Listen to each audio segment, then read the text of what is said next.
السلام عليكم. نشرت شركة زين للاتصالات فيديو نشرته عدة قنوات عربية وموجود على يوتيوب بيحكي عن الإرهاب المتمثل في شخص ملتحي ولابس حزام ناسف.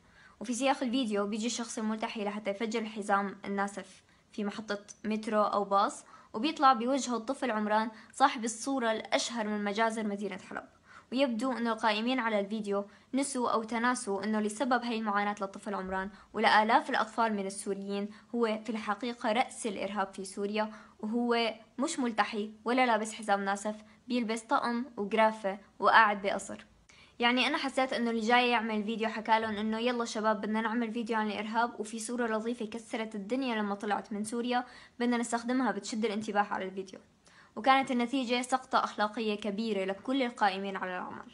بدكم تعملوا فيديو عن الإرهاب ومالكم شايفين إرهاب العالم غير عند الملتحين، هي مشكلتكم، بس لا تستخدموا صورة عمران لأنه هي جريمة مضاعفة. نطالب زين للاتصالات بالاعتذار بشكل رسمي وعلني لسوريا ولشعبها، مثل ما زيفت الحقائق بشكل علني واستغلت معاناة شعب ضحى وعانى الكثير من أجل أن يعيش بحرية وعدالة وكرامة.